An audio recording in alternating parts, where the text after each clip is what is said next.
News 28 मराठीमध्ये आपले स्वागत आहे। आजच्या मोठ्या बातम्यांबद्दल बोलूया। केळीचापाडा हातेरी येथे पेसा पडताळणी सभा उत्साहात संपन्न। 78 वर्षांनी प्रथमच अधिकारी गावात पोहोचल्याने ग्रामस्थांमध्ये आनंद। जव्हार तालुक्यातील ग्रामपंचायत हातेरीपैकी केळीचापाडा येथे आज पेसा गाव घोषित करण्यासाठी आवश्यक असलेली पेसा पडताळणी सभा उत्साहपूर्ण वातावरणात पार पडली। महाराष्ट्र ग्रामपंचायत संबंधीचे उपबंध अनुसूचित क्षेत्रावरील विस्तार नियम 2014 अंतर्गत ही सभा आयोजित करण्यात आली होती। सभेमध्ये ग्रामस्थांनी मोठ्या संख्येने उपस्थित राहून पेसा गाव घोषित करण्याबाबत आपले मत व्यक्त केले। गावाच्या पारंपरिक सीमा, सामाजिक सांस्कृतिक वैशिष्ट्ये तसेच स्थानिक स्वायत्ततेबाबत सविस्तर चर्चा करण्यात आली। प्रशासनाकडून नियुक्त निवासी नायब तहसीलदार श्री सुरेश कामडी यांनी ग्रामस्थांकडून माहिती घेत आवश्यक पडताळणी प्रक्रिया पूर्ण केली।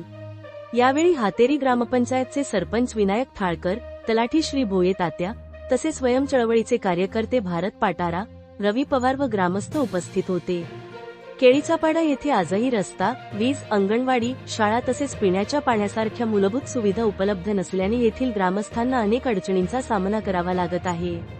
मात्र वयम चळवळीच्या प्रयत्नांमुळे आणि पेसा कायद्याबाबत करण्यात आलेल्या जनजागृतीमुळे गावकऱ्यांमध्ये नवचैतन्य निर्माण झाले आहे।